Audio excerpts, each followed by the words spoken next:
સુરત શહેરમાં આવેલ યોગી ચોક વિસ્તારમાં આવેલી સૂર્યોદય એજ્યુકેશનના 12 વિદ્યાર્થીઓને A1 ગ્રેડ પ્રાપ્ત થયો છે. તો વિદ્યાર્થીઓમાં જીનલ ઝાલાવાડિયા, દયાળા રિદ્ધિ અને ટાઢાણી હર્ષને અનુક્રમે પ્રથમ 3માં સ્થાન મળ્યું હતું. ત્યારે વિદ્યાર્થીઓએ કહ્યું હતું કે રોજે રોજની મહેનત અને ધાર્યું પરિણામ અપાવે છે. જ્યારે સંચાલક મેહુલ બાબરિયાએ જણાવ્યું હતું કે વિદ્યાર્થીઓને સ્માર્ટ રીતે તૈયાર કરવામાં આવતી હતી, જેનું આ પરિણામ છે. તો ઝાલાવાડિયા જીનલ વિજયભાઈને પ્રથમ ક્રમ મળ્યો છે. તો જીનલે 1 ગ્રેડ મળ્યો છે. જીનલે કહ્યું હતું કે હું રોજની 8 કલાકની વધુ મહેનત કરતી હતી. રોજની મહેનત અને પેપર સોલ્વ કરવાની કાળજી શિક્ષકો કરાવતા હોવાથી જે આ પરિણામ મળ્યું છે. મારું નામ મેહુલ બાબરિયા, હું સૂર્યોદય એજ્યુકેશન યોગી ચોકનો સંચાલક. આજે કેવા પ્રકારનું પરિણામ આવ્યું છે અને કેટલા વિદ્યાર્થીઓએ તમારા ત્યાંથી બાજી મારી? દર વર્ષે અમારી સંસ્થા સૂર્યોદય એજ્યુકેશન યોગી ચોક વિસ્તારમાં જનરલી પ્રથમ નંબર ઉપર જ હોય, પણ આ વર્ષે પણ અમારા વિદ્યાર્થીઓએ ખૂબ જ મહેનત કરી અને અમારી સંસ્થાને સતત આગળ રાખવાનો પ્રયત્ન કરેલો છે. જેમાં ટોટલ 12 A1ની અંદર ટોટલ 12 વિદ્યાર્થીઓ અને 36 વિદ્યાર્થીઓ A2ની અંદર છે. એટલે કે જોવા જઈએ ને ટોટલ 95ની એવરેજ સંખ્યાની અંદર અડધાથી વધારે વિદ્યાર્થીઓ ટોટલ A1 અને A2ની અંદર આવેલા છે, જ્યાં યોગી ચોક વિસ્તારમાં સર્વશ્રેષ્ઠ પરિણામ છે અમારું. ઓલ ઓવર આટલું સરસ પરિણામ આવવા પાછળ ખાસ એવું શું તમે કરાવો છો કે આટલું સરસ આવે? સૌથી મહત્વનું છે કે અમારા વિદ્યાર્થીઓ અહીંયા હાર્ડવર્ક નહીં પણ સ્માર્ટ વર્ક ઉપર કામ કરે છે.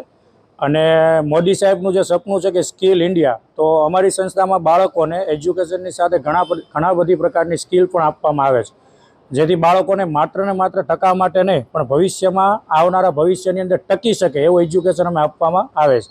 જેના કારણે સ્માર્ટ વર્ક સાથે વિદ્યાર્થીઓ એની અંદર પ્રાપ્ત થયા છે, જે અમારા માટે ગર્વની વાત છે. મારું નામ નકરાણી નેન્સી શૈલેષભાઈ છે. આજે કેવા પ્રકારનું તમારું રિઝલ્ટ આવ્યું? મારે 90.87% પર્સન્ટાઇલ 99.3% છે. શું એવું ખાસ ધ્યાન રાખ્યું હતું કે આટલા સારા પરિણામ?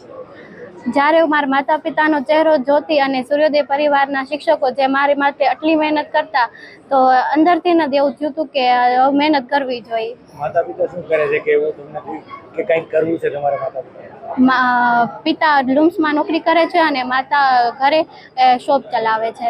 આગળનું ડ્રીમ્સ, આગળનો ગોલ? મારો ફ્યુચર ગોલ છે એક પ્રોફેસર બનવાનો. મારું નામ ટાઢાણી હર્ષ પ્રવીણભાઈ છે. હર્ષભાઈ, કેવી રીતની મહેનત રહી અને કેટલું રિઝલ્ટ આવ્યું છે? મારું રિઝલ્ટ 92.71 છે અને મારે પર્સન્ટાઇલ 99.80 છે અને 60 છે. અને મારે આખો વર્ષમાં જે પણ મહેનત કરી છે તે સૂર્યોદયને શ્રેય જાય છે અને મારા માતા પિતા અને બધા જ સાહેબો. કેટલા દિવસની રોજની કેટલી મહેનત કરતા, શું એવું ન કરતા? દિવસની 7 થી 8 કલાકની મહેનત હતી ને જેને કારણે આમ બહાર જવાનું ઓછું અને રિઝલ્ટ વધારે સારું આવતું. સોશિયલ મીડિયાનો કેવો ઉપયોગ કરતા? સોશિયલ મીડિયાનો ઉપયોગ થતો પણ એક્ઝામ સમય થોડોક ઓછો હતો. અને શું કહેવા માંગશો તમારી જેમ બીજાને સફળતા મેળવી? મારી જેમ બીજાને સફળતા મેળવી હોય તો બધાને આખું વર્ષ મહેનત કરવી પડે, છેલ્લે ભેગું કરી તો કંઈ ન થાય. એટલે કે તમે કેવી રીતના મહેનત કરતા, નોટ્સ કયા અલગ બનાવતા, શું સ્ટ્રેટેજી શું હતી? સ્ટ્રેટેજી કે જે પેપર લખવાની રીત આવે, અક્ષર બહુ સારા રાખવાની, પેપર લખવાની સ્ટાઇલ હતી તે અલગ હતી. નરેશ સિમરણ સાથે CN24 ન્યૂઝ, સુરત.